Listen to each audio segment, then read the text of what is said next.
very good, Mo. Today we're going to go for chapter 6, investment planning.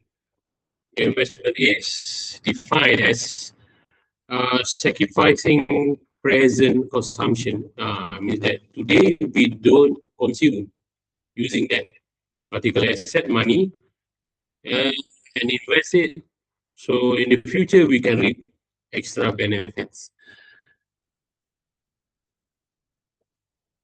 Okay, in this chapter you should learn how to establish investment program, learn the safety, risk, income, growth, and liquidity. Liquidity, kecairan, affect your investment decisions. And how the investment is less risk, higher return, eh? Easy to withdraw or take the money, less loss if you want to liquidate our investment. That one is things that we have to consider when making investment decisions. Explain how asset allocation means that you have several assets for investments. You have the savings, you have fixed deposits, you have ESB, unit trust, stocks or shares, and other things that how to allocate them in a portfolio. So one person may have several investment that we call it portfolio as an allocation. So how many percent in savings and how many percent in low risk investments such as fixed deposit, unit trust, and maybe some percentage on higher risk such as stocks and cryptocurrency. Recognize the importance of program. Okay, you know how to know why you should invest and all this type of investment we should learn it, right?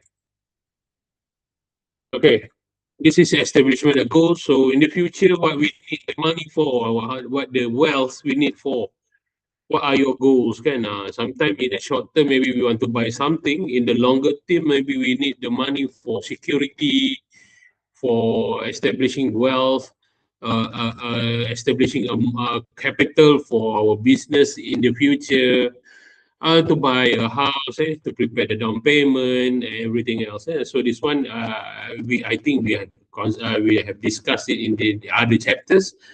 So the goals is important. So at least you have to bring some motivation in ourselves to keep the money and invest it for some period of time so we can reap the benefit at the maturity. Okay. So what happen if we invest at possible economic personal condition? What happen? Uh, our target is reasonable. Adakah kita target will be something like we're gonna be rich during our retirement, or we're gonna be okay, or we're gonna be not okay.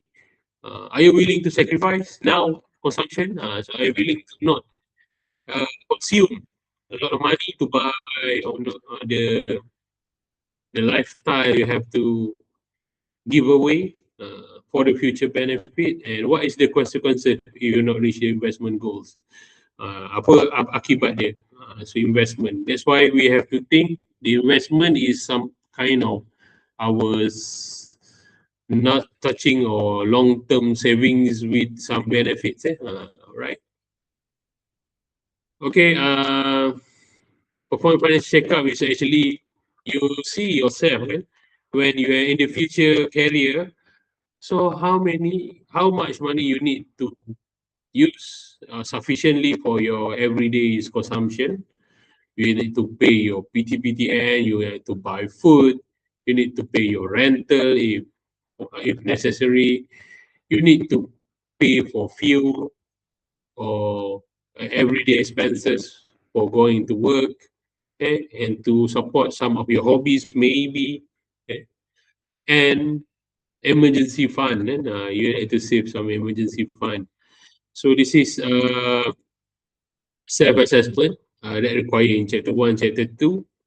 So we're going to proceed with the getting the money to start an investment program. So means that on top of everything else, you have extra money that you may not you want to use it now. You may not necessarily need it now. Or if you don't see the money, you will not be affected. Means that the money that you don't need for emergency, you don't money for everyday consumption, don't money for the food, and the extra money you should have for your investment every month. So it means that every month. So you can see that sometimes people have extra 100, 200, and sometimes up to 1,000 ringgit kan. So if you start invest, sometime it can reach up to uh, 5 million ringgit during your retirement kan. 5 million ringgit means that you are could be a financial independence. Means that when you retire, you don't have to work anymore, and you reap the benefit of the compounding interest effects, and the money pays you every day and by working, and so you have the investment going to pay you the dividend interest or whatsoever, so you don't have to work anymore, and you can pay all your liabilities if necessary, if ada. Jika tak ada, no problem, lagi banyak you have extra money, and that we call it financial freedom. It should be start early lah, of course. Okay, in this particular part, safety, risk, income and growth could, if and liquidity also it could affect your investment decision lah. Okay, number one, safety and risk. Or not all investment is necessarily to bring you extra benefits, or not necessarily the higher risk gonna bring you return, and not necessarily a normal or low risk investment gonna pay you enough interest or dividend return, we call it. But then we have to consider the safety and the risk. All right, and maybe you always heard of this risk return trade-off. When somebody said that higher the risk, higher the return. That was not necessarily you be compensated. Let's say you have taken a higher risk, you should be paid by higher return. That one is not necessarily happen. Sometimes the risk you born may make your investment or your return at loss, at rugi. You lost your capital sometimes. So that just a return trade-off. Yeah? So we're gonna check that. Okay, this is the definition. Higher the risk, associated greater probability of higher return, but not necessarily you get the higher return. And then low risk means that you have the safety or safety net, security net. Kita boleh consider pada investment yang high risk seperti stocks, saham. Yeah, when you invest 100,000, say, you may get return of 15%, 20%, or more. Or you might also lose 20 or 30% of your capital invested. Not only you don't get the return, but you lost some of your capital or lost it all. That one is called it high risk, high return. So some of the risk you should consider the loss too, because it's a high risk and higher return, of course. If we do it correctly, you can get higher return. Yeah, and the low risk, what we call low risk, some sort of vehicles like ESB, saving account, fixed deposit. That one is, we call it low risk. Yeah, low risk, and you should be compensated with low return, but not necessarily low. Let's say ESB gonna pay you at least 5%. 5% is great actually. 5%. Memanglah kalau kita ada 1,000, only 50 bucks, kita dapat the return. But say you have 100,000, So that one gonna compound you 50 grand or 50K a year. Sorry, 5K a year kan. 5%, 200,000 right?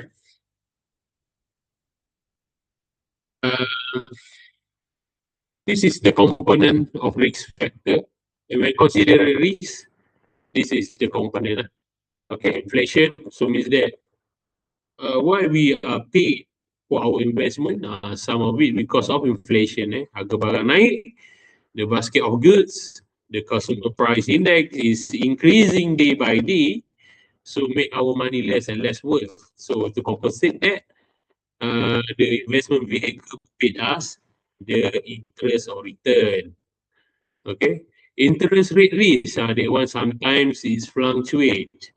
Kalau kita invest in the ASB also sometimes 5.5, 6.5, 5% or less or more. So it depends. Business failure risk. So you invest in business. Sometimes people invest in business, they don't look at only investment in shares, beli saham apa semua. Itu pun dia akan affect your stock price and dividend return dan sebagainya.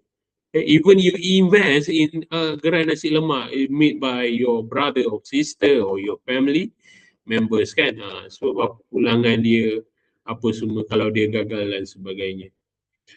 Next is market risk. So the market risk because of the behavior of the investor, because the change of the consumer preference. Dulu sibuk makan minum boba, now sibuk makan matcha dan sebagainya. So these things gonna affect the business, and the business gonna deliver some return or might suffer some loss.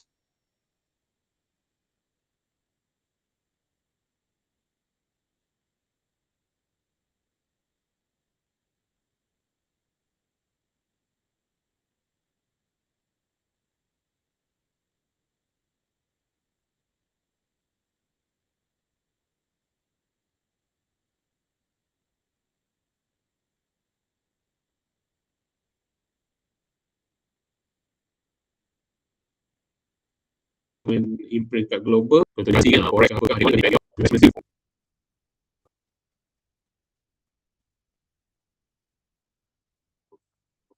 Alright, putus saja. I think it's interrupted, network interrupted.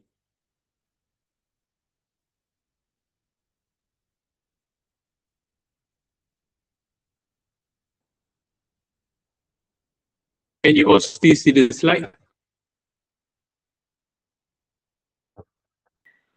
Nampak, sir.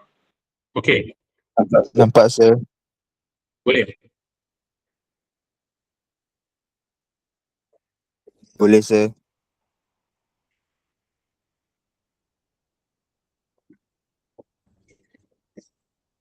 Alright, we continue. Sorry for the interruption. I don't know what happened to your ITM internet. Okay, the investment income.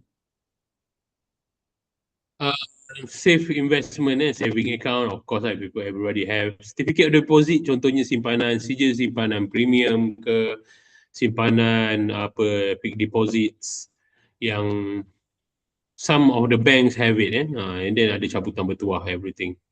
Saving bonds, they want issues by sometimes company ataupun sometimes government lah. Kalau government Malaysia issue sukuk. Sukuk tu bond lah, Islamic bond. And then treasury bills not for you lah. Treasury bills for banks. Maksudnya bank negara Malaysia issues treasury bills and then bought by commercial bank. That one untuk investment dan jaga liquidity of the bank. Okay, higher potential income seperti corporate bank, preferred stocks, common stock, income mutual fund, and real estate. We can discuss later one by one. And then we have to think about investment growth and liquidity.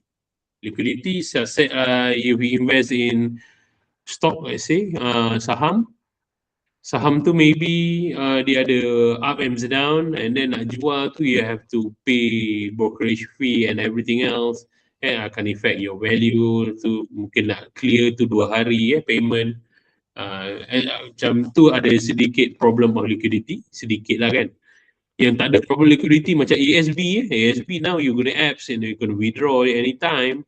Ataupun you boleh pergi tu over the counter dan sebagainya. Itu liquidity cair. Mudah untuk you withdraw the money, take the cash. And then kita nak tengok asset allocation, means that your portfolio. Ada berapa ASB, how much you have in stocks, how much you have in cryptocurrency and unit trust or asset lain-lain seperti harta tanah, real estate dan sebagainya lah. So itu penting. And then time factor. Remember, you have this asset yang paling besar. Time factor means that you are young now, then you're gonna have time. You have time to accumulate wealth, kekayaan, so you can reap it later, you can have it later. Your age. Okay, this one is stock and equity financing. Ini one of I don't think so much important lah kalau untuk individual. Biasanya company ataupun high net worth individual lah can use this stock or equity financing, which is dia beli saham secara financing. So dapatlah dividen kalau ada, kalau tak ada, tak adalah. Dividen is not compulsory to be paid. Ni government bond ataupun corporate syarikat ataupun government bond, yang ni dia akan dapat periodic interest payment. Kalau dalam Islami kita ada sukuk, SUK, UK, sometimes 10 tahun, 20 tahun, 30 tahun dan sebagainya lah. Tapi this one nothing much untuk kita untuk ni. Boleh invest if you are mungkin later on lah, because satu bond tu cost you maybe 1,000. Then kita ada alternative investment yang can pay us some good, but this one is secure, payment is secure. This one mutual fund ataupun unit trust jugalah sebenarnya lebih kurang.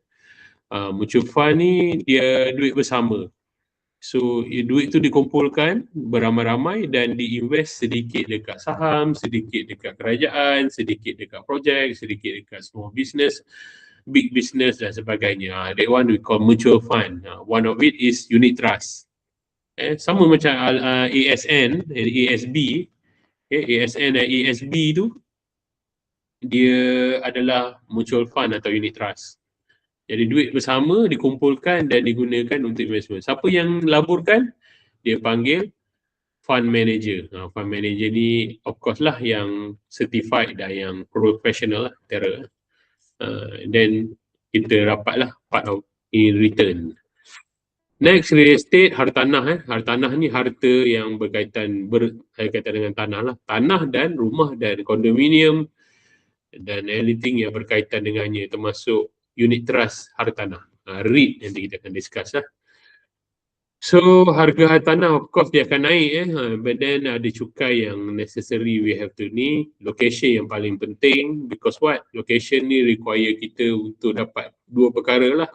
So periodic income macam kita buat sewa, ataupun kita nak jual lah because the appreciation dia naik lebih tinggi sebagainya lah. Okay. Of course property akan ada turun juga harga. Jangan ingat semua naik harga. This one of the most risky investment lah, real estate. Lain-lain speculative investment, antique collectible. Kadang-kadang orang tak tahu kan, harga komik zaman 1960-an, 70-an tu boleh sampai $100,000. Options, this is one of the derivative. Call and put option tu pun derivative. Commodities could be also a derivative. Contohnya kelapa sawit, futures. Futures or crude palm oil, itu bidang saya lah. Coin and stamps, kalau you tengok duit-duit lama, kadang-kadang nilai dia tinggi kita tak perasan pun. Tapi ada collectibles yang minat je lah. Kalau nak jual tu pada mereka je lah kan. Susah nak jumpa juga collectibles yang kaya. Hari sekali precious metal and gemstone, di batu permata ke besi dan sebagainya lah. Okay, a plan for investing, of course lah you kena ada goals. Rules yang paling mudah adalah establish the amount. Number one, contohnya you want to establish 1 million ringgit another 20 years contoh kan. That one is possible, realistic. Why not kan? Berapa nak simpan atau invest setiap bulan, and then berapa investment nak masuk di mana, which vehicles, contohnya ASB, some stocks, some unit trust and some cryptocurrency dan sebagainya lah. Okay, so manage your portfolio and evaluate your time to time lah kan, tengok berapa banyak every year.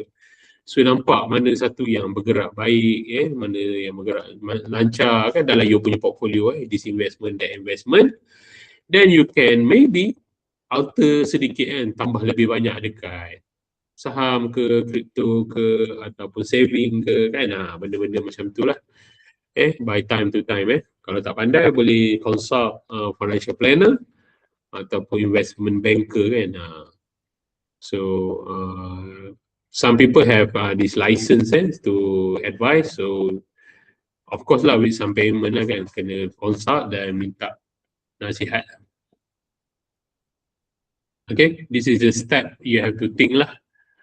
Dalam investment, tengok mana yang okay, invest in, maybe you akan increase the amount of investment, see assistant to financial planner, monitor the value of investment sampai ke tidak your goals, setiap bulan sampai awal ataupun tak sampai-sampai lagi. So manage lah kan. Keep accurate and current record, of course dia orang ada record, kita pun keep our own record lah, takut apa-apa hal berlaku, and tax consequences. So ada tax yang related to our investment, especially real estate lah. Okay, sources of information anda boleh seek sendiri daripada internet, but then verify lah. Verify whatever investment you want to do, approved by Bank Negara Malaysia, approved by Securities Commission, and then not a scam dan sebagainya lah. Yang scam ni macam mana, banyak sangat lah yang ada emas-emas lah sekarang ni kan, invest ini betul, tapi company tu tutup, habis duit semua. Banyak dah berlaku lah. That one kena careful lah. Kalau nak invest emas, beli je emas kat kedai, bukan susah pun, simpan kat rumah. Harga emas naik pun, dia akan benefit. That one they call it precious metal. Start on investment, this one I go on the surface only. Saving account, account simpanan, of course biasanya return is very low, but it's safe, but you can withdraw anytime, you call it very liquid. Okay, ada macam-macam lah, saving account, joint saving account association club, semua ni ini necessary for our transaction, masuk gaji biasanya dah pakai lah. Okay, interest tak banyak, kalau ada pun very low return lah. So ada advantage dia, so you need to memorize this ataupun you should understand this lah to mungkin final assessment letter. And they also have disadvantage, of course lah, ada minimum balance, saving return is low dan sebagainya. Now fixed deposit, nama pun fixed, so this one deposit offered by the bank. You simpan duit at certain maturity date ataupun certain period of time. Contohnya 3 bulan, 6 bulan, 9 bulan, 12 bulan, 24 bulan. So you can earn some of the percentage of the return lah. Tak kurang lah dia punya pulangan tu. Seperti janjikan 3% per annum atau 5% per annum, you akan dapat, jika nak simpan sekian-sekian mungkin dapat less. Tapi kalau simpan on the time withdraw, you akan dapat dia return yang dijanjikan. Ada konvensional dan ada Islamic. Dia tak ada interest, dia ada pulangan, kongsian return. Al-Mudarabah ni sharing, contoh. So investment 100,000 dapat untung 5,000 contohnya kan. Dia ada perjanjian split, kau ambil 200, dia ambil 2,000, aku ambil 2,500, ambil 3,000 dan macam tu lah dalam kontrak mudarabah. Okay, this is syarat. Okay, saham, stock market stock market. Stock market kat Malaysia pun kita panggil Bursa Malaysia. Bursa Malaysia. Kita ada primary and secondary market. Primary apa? Saham-saham yang baru nak diterbit, anda beli. Dia panggil IPO. Tu nampak, Initial Public Offering. Yang ni kita boleh beli apabila investment bank offer. Tapi tak tentu lagi kita dapat lah.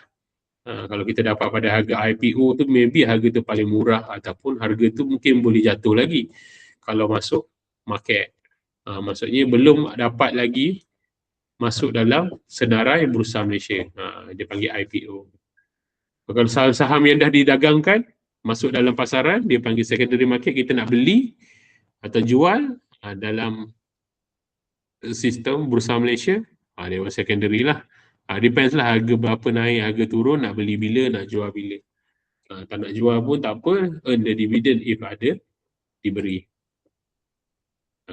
Kenapa invest dalam stock? Low transaction cost, not necessarily lah. Easy to monitor, of course kita ada platform-platform yang kita boleh tengok, digalakkan oleh kerajaan. Jika ada extra money yang you don't have to worry about dia punya return ataupun dia punya amount. This one investing tips is important jika you want to invest in stocks.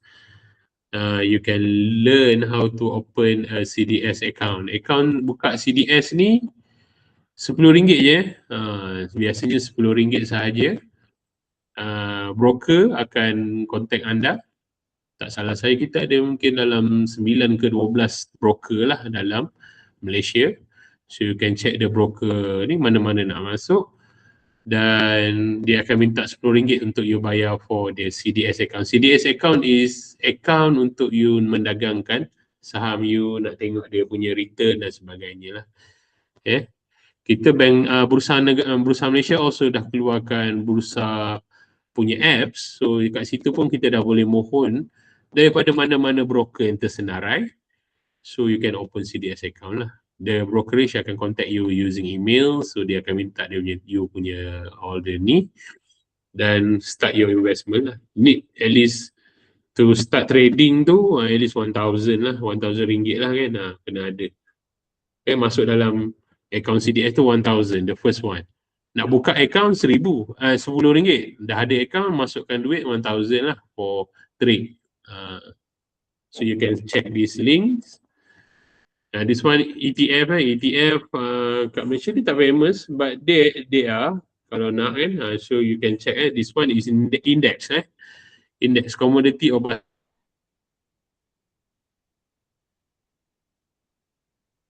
tu dan jual pada harga tu untuk mendapatkan dia ada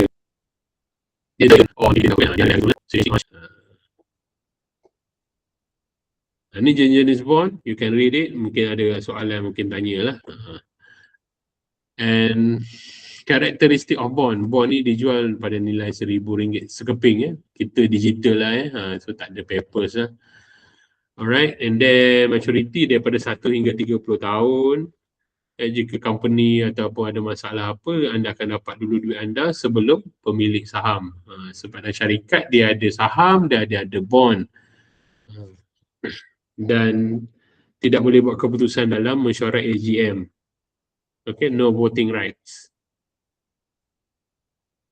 Dan this one real estate. Real estate ada dua, masuk dua tu. Satu real estate yang betul-betul anda beli. Satu lagi kita ada unit trust of real estate. Dipanggil REIT, REIT. Real Estate Investment Trust. So all these are properties yang we can maybe have extra and you can sewakan ke kan dan sebagainya, short lot ke, some units, tanah pun kira juga sebenarnya. Okey, jadi kena fikir benda-benda yang macam ni lah. Kadang orang sewa kita kena maintain, kita kena bayar repairs dan sebagainya lah. Jadi kita kena bayar cukai on top of the pendapatan sewaan. Okey, dia sometimes tricky, jadi mungkin sekarang market tak berapa ni sangat lah, kita dah panggil bubbles lah kan, dah terlalu banyak nak burst kan. Why invest in property? Maybe dia lebih stable lah kan. Harga rumah jarang jatuh, tapi ada yang tak jatuh kita tengok location kalau banjir dan sebagainya. It could have fall. This is the factor. Price, location, developer. Developer tu kalau belum buat lagi lah kan, belum buat bangunan, jadi kita tengok dia punya syarikat nak bangunkan rumah kita tu ataupun taman perumahan. Dan physical condition, tengoklah dia punya hasil kerja. Infrastructure, so ada sekolah dekat, ada public transport, ada LRT, tu kalau kat KL. Source of funding, kita boleh buat loan dengan bank, dan itu we should consider as a cost jugalah. Sebab kita dah buat loan, kita nak ada orang sewa, lepas tu nak dapat balik bayaran tiap-tiap bulan tu, adakah we can achieve that?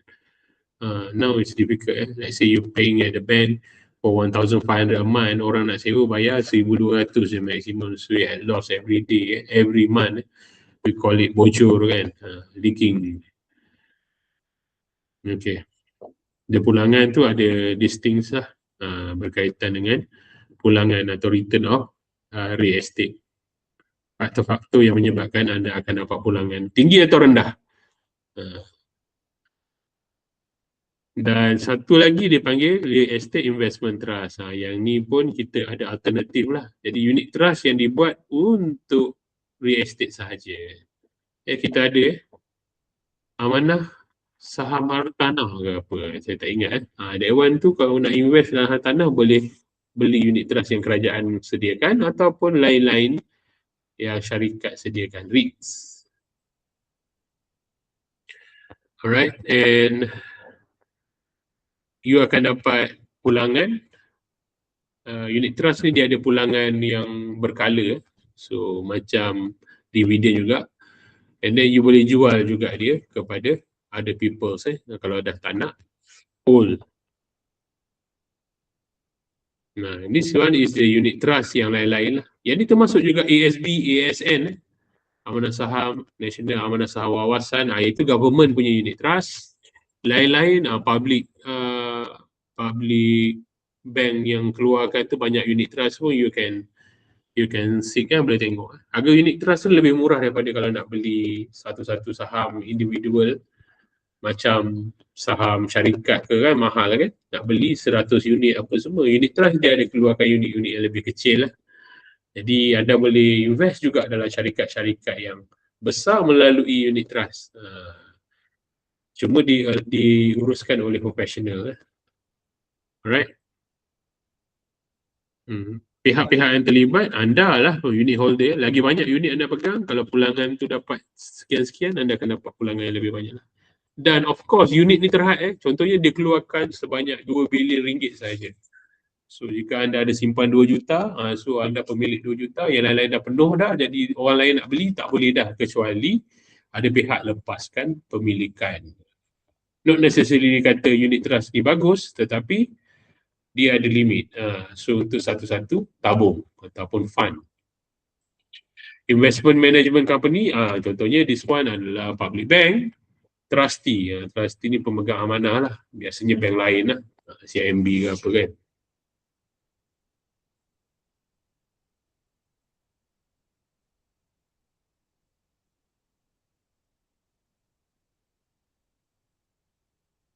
Okay, jenis-jenis unit trust ada beberapa lah. Ada juga REIT tadi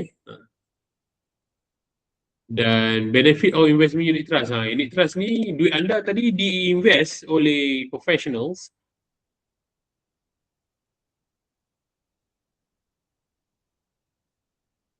Say fund manager, put some money in stock. Dia menyediakan untuk gunakan duit itu, jana balik pendapatan atau pulangan supaya pemilik-pemilik unit trust tadi dapat pulangan. Alright, jadi dia panggil diversification of risk. Tidak invest satu je lah, anda invest dalam pelbagai kan, sebab anda beli satu unit. Dapat professional fund manager, yang antara akan invest duit anda, liquidity, boleh beli atau jual anytime. Modal kecil sebab unit-unit ni tak perlu beli jumlah yang besar. Satu unit tu RM1, RM2 dan sebagainya. Tapi anda nak beli banyak mana, boleh.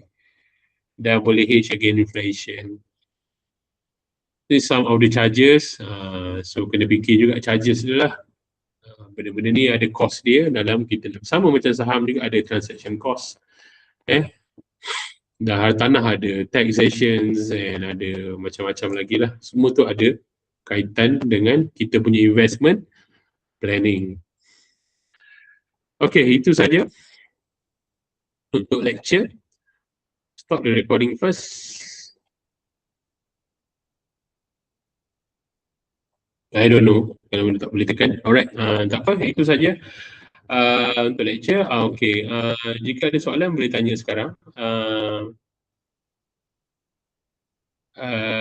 This one nasihat saya lah, selain daripada apa yang kita tengok, go through.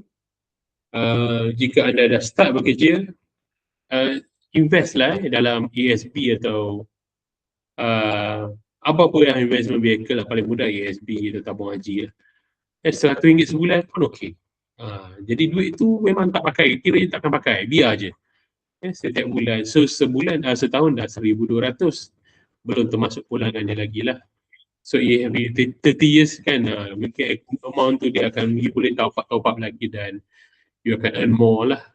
Biarlah kita start gaji kecil kan, kita invest pun kecil. Maybe gaji besar kita akan invest lagi besar. Boleh start early. This is the thing that you have advantage of. On top of people like me yang dah tua. So kalau anda muda-muda, lagi awal anda start, lagi cepat anda, lagi banyak anda accumulate dan lagi cepat anda raya lah. But then jangan terpengaruh dengan investment yang terlalu viral. Yang itu biasanya scam lah kan. If things too good to be true, then it isn't true. Dia jika nampak macam terlalu baik ataupun terlalu hebat untuk jadi kenyataan, dia sebenarnya adalah scam. Bukan apa-apa boleh check dengan website bank negara, tanya investment planner, Securities Commission, Suruhanjaya Security dan sebagainya lah. Banyak ada orang hilang duit, pecin simpan RM900,000, invest dekat emas kayangan mana kan.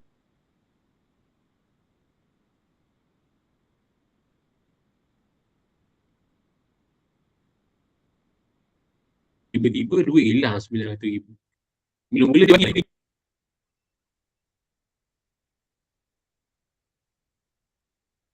lepas tu. Waktu dia boleh tak. So things yang benda yang kita kena consider lah on our lifetime. So don't become too easy target lah, jangan jadi easy target.